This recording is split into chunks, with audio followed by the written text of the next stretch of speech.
Hey there guys, Aldershot here, and today we're going to do an impression video on Super Lemonade Factory developed by Initials.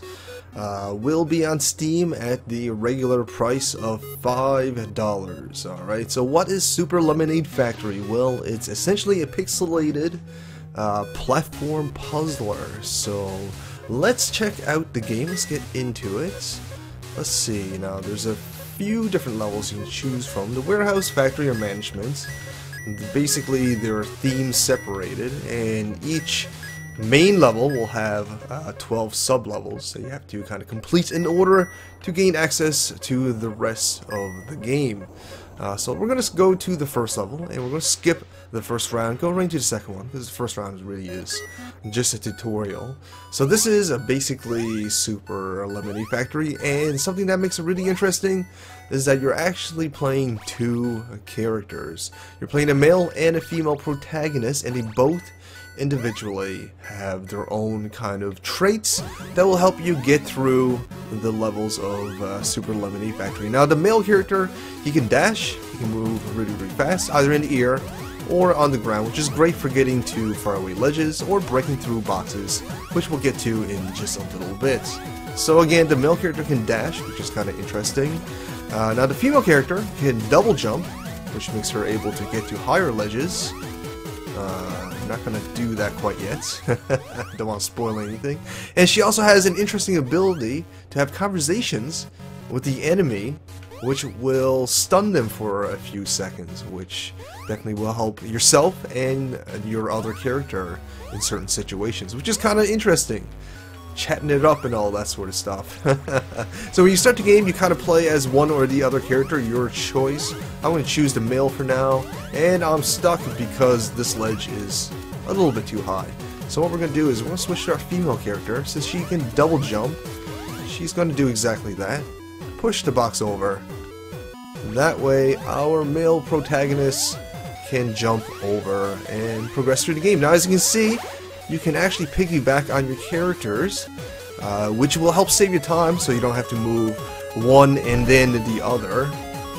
Although apparently if you fall from too high of a distance, your character can lose a life. So I didn't know that. Now I do. So do keep that in mind. And the whole point is to kind of reach the exit, switch to your other character. You haven't reached it with that character yet. And also get your second character. Whoops, I didn't mean to do that. And get your second character, without dying of course, to the exit as well. And there you go, we just completed the level. So that's generally how the puzzle aspects is going to go down. Now later on in the game you can actually get yourself stuck, which there is a restart level, a little button here, which we'll do right now. Just to show you an example, to help resolve those kind of issues, because if you push, let's say, a box in the wrong direction and it falls out of reach and you can't push it back, then obviously you're stuck, and that's when you're gonna have to use that level reset button. Now it's arguable that a good platformer probably don't need a reset button if designed properly. But at the same time, there is certain aspects of the game later on down the road where it kind of works the reset button into the gameplay itself, which is, I found, kind of interesting. Alright, so you can actually collect these soda bottles as well. There are extra incentives in the game for bonus objectives, essentially. Alright, so let's see, we got the box down there. We're going to bring our guy back.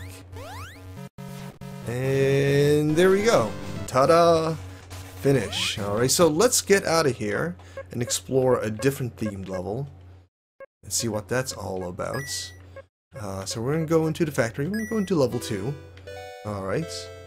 And we're going to see what this level has to offer. Now as you can see, the music and theme is changed based on the level. Now there's a box in our way, so we are going to switch to our male protagonist. And get rid of that, because he can actually bust through wooden boxes, which will definitely help progress through the game. There we go. Now when you're switched out of the character, the enemies actually can't hurt you, so do keep that in mind. Alright, so here we go. and another box, so we can break through that with our male protagonist. So as you can see, the game basically kind of separates different jobs to different characters, and that's really how a lot of the puzzle elements are going to come in. It's all about kind of realizing what job is best suited for which character, and which objective should you kind of achieve in specific orders. So sometimes there is a a trial and error kind of learning curve to it. Though I'll be completely honest, under normal play, without turning the difficulty up, the game generally is pretty easy. It's not too difficult. I'm at the last level now. I'm at the office, I guess you can say. It never really teased my brain. I just kind of played through the game, the level as one kind of a trial play, I guess you can say, and kind of see what the level is all about. And from one trial play, I kind of pretty much instantly got the puzzle and how to achieve the solution and all that sort of stuff. And that goes for pretty much most of the levels I've played through. Again, on normal play, the game is actually kind of easy, but the gimmick of playing two characters certainly is appealing. Alright, now there is a hardcore difficulty, which we're going to explore actually. Now we just played through level 2 of the factory. We're going to play through it again, but under hardcore. Alright, and you'll see why it's so much more difficult. First of all, some of the character placements of your two protagonists are different, and as you can see, there are a lot more spikes around, and I've already kind of screwed this run up because I can't get back up there. So this is when we need that restart button, and I didn't mean to do that. Alright, but as you can see, there's more spikes, and the protagonist placements are different, which will definitely add more objectives in order to complete the level, and the spikes definitely add a degree of difficulty and challenge for sure, and I'll show you that in just a second now. Now in hardcore, there's a couple more of what you would call cheap deaths, like this guy. He gets hidden behind these sugar packets, which is, some could be argued, cheap, but this is hardcore mode, and they make no allusions to that this is supposed to be difficult, and learning trial and error is probably going to have to be kind of part of the process. Alright, so as you can see, the spikes can pose a bit of an issue. It's a lot harder under the hardcore difficulty, obviously, and something else about the game as well, there is actually also a few other modes that is actually kind of cool. To be honest, for a $5 game, Super Lemonade Factory is a pretty fully featured game.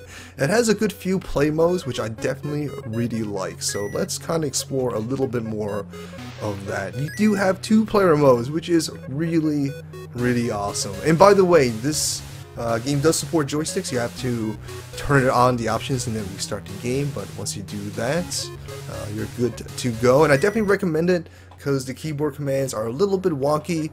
To be honest, not really the game's fault. Platforming on the keyboard generally is kind of wonky, so I highly recommend turning on your gamepad, especially if you have one. So anyways, a 2-player mode, let's explore that a little bit. We're not going to do it in hardcore mode because I am a chicken like that. Let's explore, sure, level 8, why not? So here we go. I'm gonna have to kind of use the keyboard at the same time because I don't have two keypads. I'm pretty sure the game does support 2 keypads though, but as you can see, I am using 2 characters at the same time, which is pretty awesome. You can play with a local friend. I don't think there is an online play, but you can play locally, which is pretty great.